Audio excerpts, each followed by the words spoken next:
Hi everyone, I'm Dana and welcome back to Inverter Always. In today's episode, we are going to wrap up the Daikin 1 Smart Thermostat series. We're going to be discussing the auxiliary heat contacts for when you have a third-party heat source connected to your Daikin 1 controller. And we're also going to be talking about field settings for when you're commissioning a Daikin 1 controller on a VRV system. All right, let's jump right in.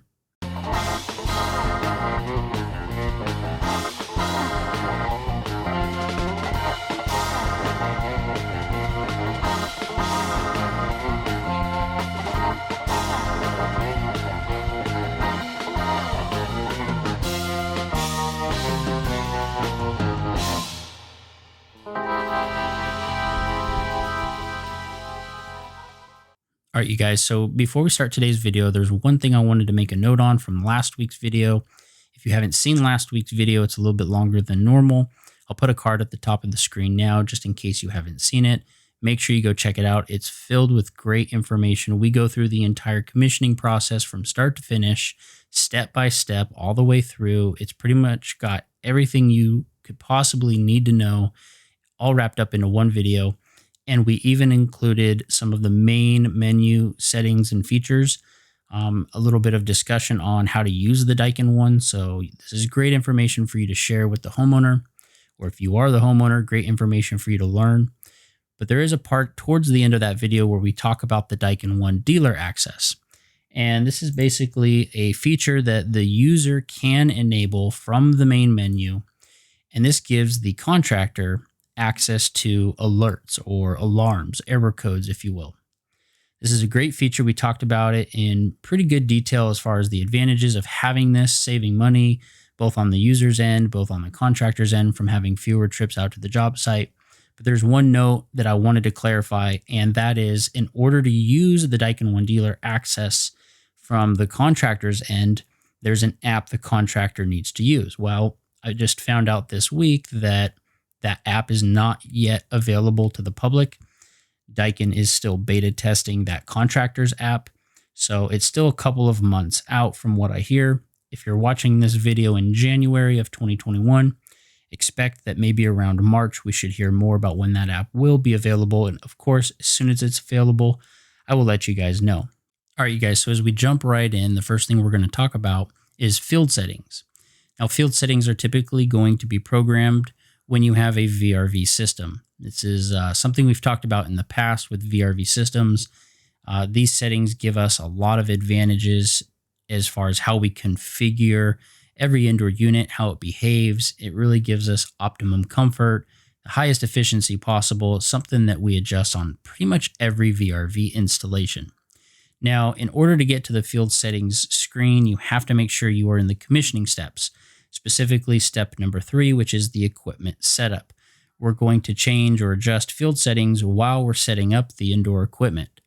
So you need to make sure you're there. If you don't know how to get to the equipment setup screen, maybe because you've already gone through all of the commissioning steps and now you need to go back in that last video that we did, commissioning the Daikin 1 controller, we talk about how to go back in through the dealer edit menu to get back to the beginning of the commissioning process. So again, if you don't know how to do that, check that video out and we'll walk you through step by step how to get there. Once you're there and you go to the equipment setup menu, you have a lot of different options. Now, in the last video, we talked about what it looks like to set up a mini split. And in that video, I discussed that there are a few things that will populate for VRV systems that do not populate for mini splits. And if we just look at this screen here, the things that will populate for VRV equipment are load residential field settings. And then also you'll see there's something called Airnet Address. The Airnet Address is just a number. And we typically use this when we're taking runtime data with our diagnostic tools, DChecker, all-in-one service diagnostic tool, or your service checker, depending on what tool you may have. The Airnet Address just helps us keep track of which indoor unit is which. Now, if we go back to equipment setup and we look at load residential field settings, the residential field settings that would be loaded here if you selected this option are 9 pre-selected settings from the factory that the factory believes are the best field settings you should select for residential applications. The thing about this, though, is it has field settings for all different types of indoor units. And it's not going to hurt your equipment to select this option. But I much prefer to manually select each field setting myself because I don't always want the same field settings to be programmed on every indoor unit, on every single job, in every single application. Every house is different. Every homeowner has different preferences. And so I never use the load residential field settings option myself. That doesn't mean you shouldn't. It's totally preference, but I do prefer to set the field settings manually. Now you'll see that the field settings don't show up here. So I'm going to go forward a couple of slides here.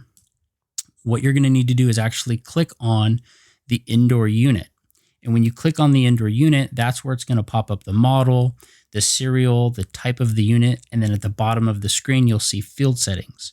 Click field settings now. When you click field settings, mode 20 always populates by default. Now, for a good overview on field settings, we did a video on the nav controller a couple months ago. We went into great detail about what field settings are, how field settings work, how to read field settings, what we recommend you set for field settings. We're not going to go into all those details today. Today's video is really just to show you where the field settings are located, how you get to them, and how you change them on the Daikin 1 because it's slightly different from what you're used to on a nav controller. So when you go in here, your mode 20 is going to show up, and then it's kind of hard to see which setting is actually selected. You can see that setting 0 dash, it does have a 01 and a 02. 01 is selected. That's why it's really hard to see. I'll go ahead and blow it up a little bit and you can kind of see those digits a little better. 2-03 is really easy to see. That's actually something you're going to set on pretty much every job is mode 20 2-03. And I'll go ahead and I'll just kind of grab it with my mouse here so you can see it. That basically tells the indoor unit which thermistor to use for control. There's a thermistor built into the Daikin 1 controller, and there's a thermistor built into most of your indoor units. Again, that's a conversation for another day. Some indoor units don't have a built-in thermistor, but you do want to make sure mode 20, setting 2 is set up for option 3, 2-03. That way you're using the Daikin 1 thermistor for control on all of your indoor units. Now, again, that's not required, but in a residential application, 99.9% of the time, we want to sense temperature from the thermostat. So make sure this setting is set if you have a VRV system installed. Now, if I want to change which mode, basically which category of settings I need to change, all I have to do is click the mode 20 with the little arrow to the right, and then it gives us all the different modes. Now what you're going to do is click on the next mode that you want selected. So here I clicked on mode 21 and you can see the little think dial. It's thinking, and once it selects mode 21, the little dot fills in. So then you can go ahead and hit the mode at the top to go back.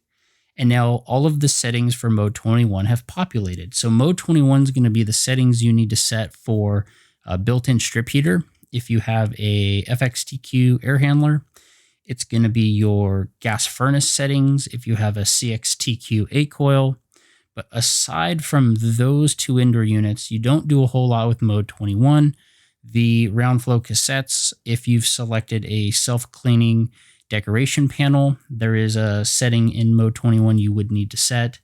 But for the most part, mode 21 is going to be your electric and your gas heat setup. Setting number 1 and 2 are your gas on, gas off, or electric heat on, electric heat off settings. We're not going to go into too much detail on those. They basically start at -7 degrees, which means 7 degrees below set point, the auxiliary heat will come on. Now, this particular kind of auxiliary heat is actually built into these two indoor units specifically.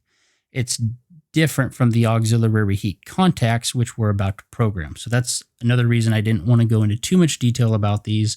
I actually did a video on the nav controller that's just about setting up your backup heat. So I'll put a card up at the top for that video now. If you have an air handler FXTQ with a strip heater built in, You can reference that video. I walk you through step by step what to set. And if you have a gas furnace, that video will also be helpful for you, although we don't go into the exact settings for a gas furnace. Now, when you go to mode 22, so we're going to go ahead and we're going to click mode 21 and select mode 22. We're going to go to mode 22. There are some settings you want to set here. The first one is going to be 2-02. That tightens up your thermo on-off deadband to 1 degree. So if the room temperature drops below the set point by 1 degree, in the heat mode, it calls for heat, tries to heat back to the set point. If it overshoots the set point by 1 degree, it satisfies, it goes thermo off. The system says, hey, no more heat, ramp all the way down. You also want to look at setting 3. Now, setting 3, option 01 is the default on pretty much all your indoor units, except for a couple of them. That means your fan is going to go to low when it's no longer calling for heat. So when it goes thermo off in the heat mode, 3-01 ramps the fan all the way down to low. The idea with low is that it's an internally low fan speed, lower than, just the low setting on the controller. It's just enough air to keep the room consistently the same temperature. So just circulate enough air to keep that room, 70 degrees if that's your set point. If you don't like that, maybe you feel like there's a little bit of a draft, then you can change this to 3-03. That shuts the fan off when it's not calling for heat. So 3-01 or 3-03. You're pretty much never going to use 3-02, at least the majority of the time, because that keeps the fan running at whatever fan speed it's set at on the Daikin 1 controller. And usually in the heat mode, when it's not calling for heat, we either want it to go to as low a speed as possible or just straight up turn off. In the cooling mode, however, setting 6 is your fan speed in cooling, thermo off. So 6-01 would be low. 6-02 is whatever the fan speed selected at the Daikin 1 controller is. And that's usually what we select, 6-02. Just in the summertime, we want to keep the fan running at whatever speed it was running at while it was cooling. But again, this is preference. If you're a contractor, I highly recommend you ask the homeowner, or at least have a conversation with the homeowner as to how they want their fan to operate when they're not actually heating or cooling. It's very often a contractor will commission a VRV system and then leave, and then a week later have to go back and make changes. So just to try to prevent multiple callbacks, you, the homeowner, if you're watching this video and learning about these different field settings and learning about what we recommend doing and how to operate your VRF system, we've talked about it in many videos. We want to set it, leave it, forget it. Let it maintain that comfortable temperature pretty much all the time. You can ask your contractor, hey, can you set up my fan in heat mode for low, in cooling mode for 6-02 to keep the fan running at whatever speed it was already running at. Then, the contractor would be like, wow, my homeowner's really done their research. And then they can just set it up for you that way. So pretty much that's it. That's all you need for field settings on most of your residential applications. Again, there are others. The whole point of today's video is to show you how to change them. Now, the other thing we need to talk about is the auxiliary heat. Real quick, before we talk about auxiliary heat, I'm going to go back one slide. After you're done with your field settings and you're backing out, so you hit the field settings at the top to go back. When you go back, it says processing field settings. All of the settings you change have to be sent to the indoor board. So everything is stored on the indoor board. It's non-volatile memory, which means that if you lose power, it doesn't forget all of these settings. So just like the unit knows it's a 2-ton unit, whether it's been sitting in the warehouse for a year before it actually got installed, or if it just got flashed at the factory yesterday, it's non-volatile memory. So it's never going to forget these settings you're programming right now. So it says processing field settings while it's sending all of this data up to your indoor unit. All right, you guys, so now that we're done with the field settings, we're going to move on to auxiliary heat. In order to program the auxiliary heat from a third party, you need to click on Add Equipment, which is at the bottom of your screen.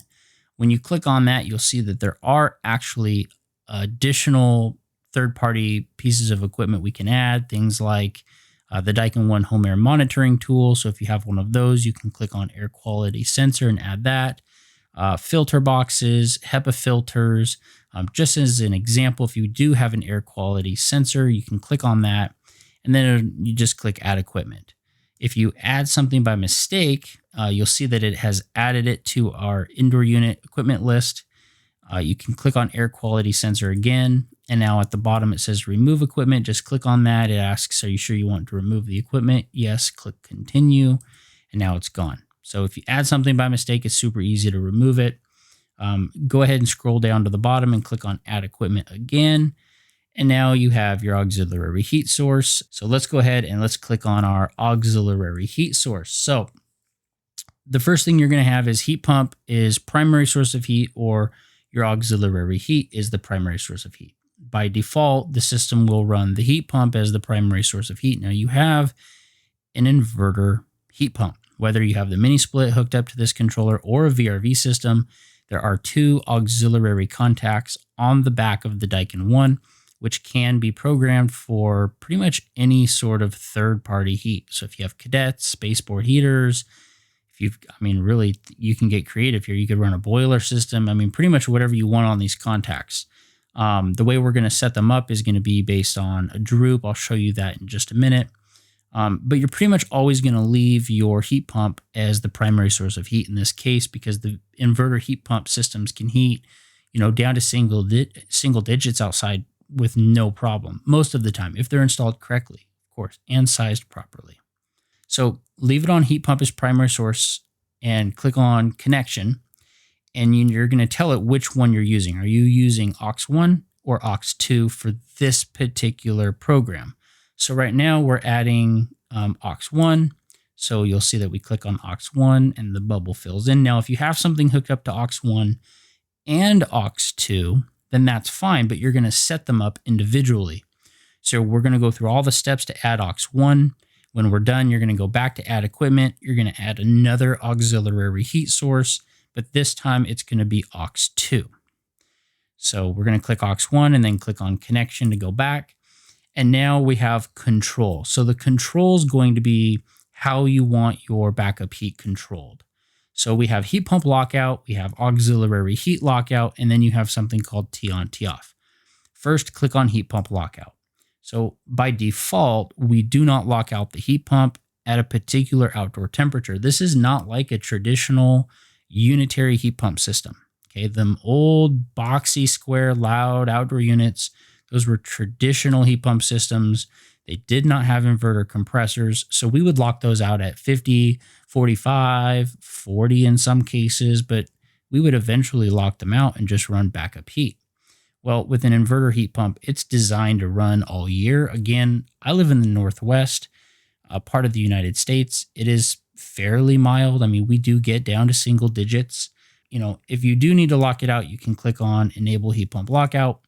And then it's going to ask you at what temperature do you want to lock out the heat pump. So you can just slide your finger on the touchscreen to pick what temperature you want it to be locked out at. And then when you're done, you can click on heat pump lockout at the top to go back. And you see here, just for this example, we have 15 degrees. So at 15 degrees, the heat pump will shut off and automatically turn on whatever you have hooked up to your aux1 contact. Now the aux heat lockout is currently disabled. We're going to click on that. And this is if we want to lock out the auxiliary heat at a particular outdoor temperature, so that if the outdoor temperature is above whatever we program, no matter what, the auxiliary heat won't come on. So we're going to go ahead and click on that. And then this is where we're going to slide our finger on the touchscreen to pick what temperature we want to make sure the auxiliary heat contact will not be used for above this temperature. So if we pick 50 degrees, then if it's 55 degrees outside, the auxiliary heat will not run regardless. So then you have your T-on, T-off. This is your droop. So when you click on T-on, T-off, the T-on temperature that we select is the number of degrees below your set point that the room temperature has to fall before turning on your backup heat, your aux heat.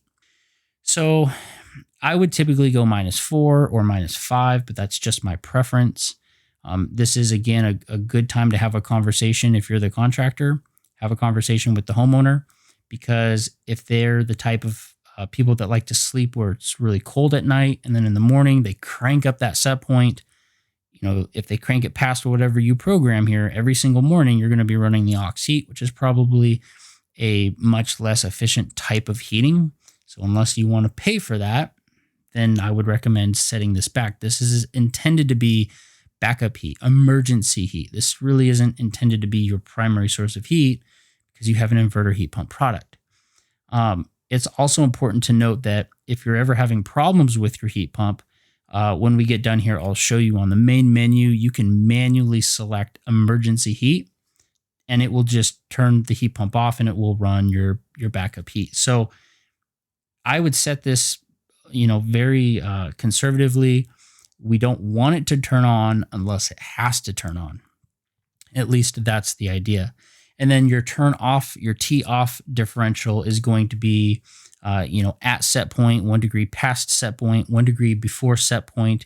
The biggest thing here is your T on and T off have to be at least 3 degrees apart. So if I turn on at -3, then I have to turn off at least at set point, which would be a 0 degree offset, or I can always go past set point if I want. I prefer to do -4 or -5 for T on, and then -1, 1 degree below my set point for T off. That way my heat pump can take over before I overshoot my room temperature. And the idea is that way I wouldn't overshoot. So whatever you end up selecting here, just in this example, we grabbed -7 and -4 just for, hyperbole. And now we have our aux1 contact set up. So we hit Control to go back. And then we're going to click on Add Equipment at the bottom. And now we've added our aux heat source. So now we're officially done with adding an aux heat. And at this point, if you used aux2 as well, you could go in and you could add your second aux heat source. But now we can go ahead, we can go back, hit equipment setup to go back. Just like before, if for any reason you added something wrong, you could go back in to aux heat source and change it, or you'll see at the bottom, it just says remove equipment. So you could remove equipment entirely. Now, when you get to the home screen, so you'll see that it says heating is currently allowed. It'll dim, it'll come back. And if you go into the actual mode, so if you click the little fire and snowflake on the left, it takes you to the mode, you can actually pick their emergency heat at the bottom. So if you do click emergency heat at the bottom, and then you go back to the main screen, you'll see that it says heating to 75, because I just jacked the set point up real quick. And it says aux heating active. It does not say emergency heat active. It just tells you it's using the aux heat. The same thing would apply if you're just running it in heat normally and it hits that droop, that T on temperature, then it would flash aux heating active as well. I just wanted to quickly do it just to show you, hey, here's what it looks like. All right, guys, well, that's pretty much it for today. I just wanted to make sure and show you the field settings because they are a little bit differently laid out on the Daikin 1 compared to the nav controller and what you might be used to from the past. And then going over those auxiliary heat settings, not too complicated, but I wanted to make sure you guys got eyes on those before you got out into the field, or if you're adding something after the fact. Remember from last week's video, while we were going through the commissioning steps, we discussed that over time, new features will be rolled out over the air via Wi-Fi. And a couple of those features coming out soon are going to be for those auxiliary contacts. So as we discussed, we already know that humidifiers and dehumidifiers are coming. It should be here shortly in the next couple of months. I anticipate they're going to be programming very similar to how we did the auxiliary heat today. But if you guys want me to do a video on those, I certainly can. Let me know in the comments below. Other than that and the contractor dealer access app, that pretty much wraps up the Daikin 1 series, you guys. So if you have any questions, if you have any ideas for future videos, please make sure you put them in the comments below. And if you enjoyed today's video, please make sure you click the like button below. That really helps out the channel. If you enjoyed the series, please consider subscribing. That really helps out the channel. Really helps out the channel. And of course, make sure you click that notification bell. That way you don't miss out on any future content. Thank you so much for watching Inverter always. I hope you guys have an awesome day.